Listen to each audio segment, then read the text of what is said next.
Welcome to the first tutorial for the Intro to Maya exercises.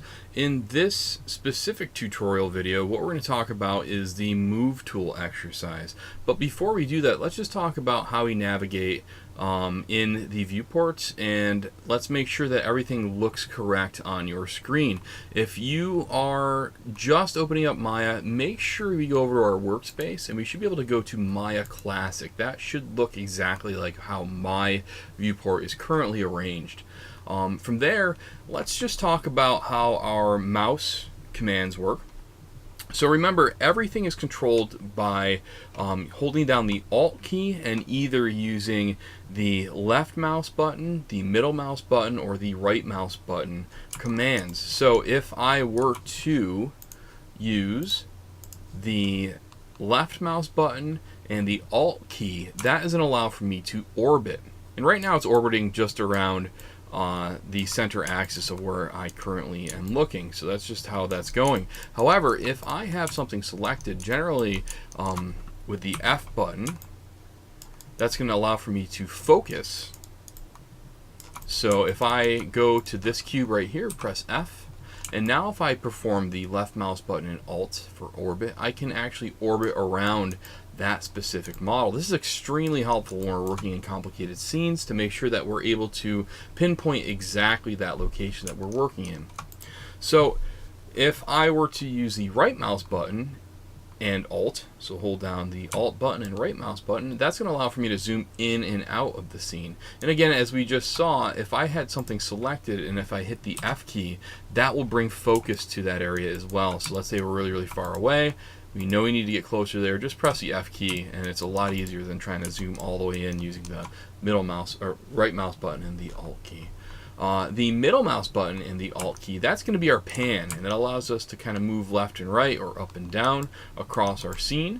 And it's really in conjunction of all of these different settings. This is how we actually get this to work. So by rotating around, by panning and zooming is how you'll want to navigate. And this is something you want to practice. At first it feels extremely foreign, believe me. I'm used to picking up different pieces of software. I know how that can feel. But after a while you'll not even be thinking about that. You won't be thinking about hitting the Alt key or the mouse buttons. You'll just it'll be second nature for you. So let's talk about how we can actually change our viewports. If we hit the space bar button, that's going to allow for us to open up the quad view because we are currently in perspective. So spacebar, quad view, and if I want to go in the top, I'll actually just hit the spacebar again. Now I'm in the top, spacebar out, front, side. So each of these is extremely helpful because in 3D you do not want to work just through one perspective. You're going to have some very strange things happening if you model or animate just by looking through one viewport. You want to realize that 3D has depth, and you might think that a cube is sitting right next to another cube, but it's actually an optical illusion. It's maybe like 30 feet away in space. So always make sure that you're not only orbiting around your models, but you're changing out your viewports to make sure that things are looking the way they're supposed to. So how do we actually move these objects? Well, if I click by using my left mouse button on an object, I have my Move tool selected. That is the W key if it is not currently enabled. You might have just selection, which is the Q key, and you can just select objects. That'll prevent you from actually moving them, because if you watch this, if I have this cube selected, or I think I have it selected, maybe I haven't had enough coffee in the morning and I'm selecting this and I did that. Or maybe I clicked it and I thought I just clicked it, but I actually did a double click and I shifted that just a little bit. I'm going to hit Control Z to go back, and you'll notice this jump back to where it was. Just a little bit.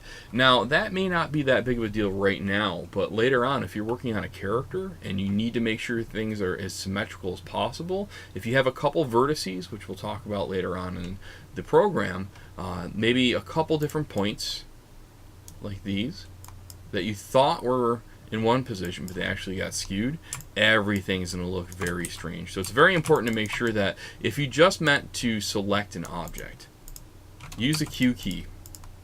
If you are going to move something, use the W key. So that's what I'm going to do right now. I'm going to have the W key selected, I have an object selected, and you'll notice there's a couple different things we should look at here. There's this red arrow. That red arrow is basically representing the direction of the x-axis. The blue is the z, and the y is the green. So each of these can be moved independently, or they can be moved with two axes at the same time, or they can be moved in 3 by that middle mouse button. So it depends really what you're trying to do. There's different reasons for different things that you're doing. So try those out and see which ones you think you need for the job. So now let's just move these out into these cages. You'll notice you can't move these. They're grayed out. I have those frozen on purpose. That way, when we're working with those, you can't accidentally move those around. We're going to use this cube, move it over, move that over, and you'll notice I'm moving pretty quickly using the orbit, zoom, and pan. That's just a thing that becomes second nature. This will happen for you as well. It is something that I would say you shouldn't be too intimidated about. If at first it feels like it's just taking longer than watching me do this, I've been doing this for 16 years, so obviously I'm going to be able to do this a little bit faster than what you guys are able to do. But be patient. You don't run up a mountain, you climb it, and that usually takes some time, right? Maya is certainly a mountain. So I'm going to just move this one over here and move that one into here. Again, rolling around my objects, trying to make sure that this is matched up as good as possible. That's pretty good. We can also do something by going into the shading in our viewport right here. Go to wireframe. It's also the 4 button on our keyboard, and that allows for us to just see inside the model and to make sure that we have this lined up as well as possible. This is acceptable for what I'm looking for. So this is the move exercise, and that is underneath the move layer, underneath the channel box layer editor. And so you'll notice if I turn that off, hit the V key. And now for the next exercise, for the next video, we'll be going into the move and rotate. So I'll see you in that next one.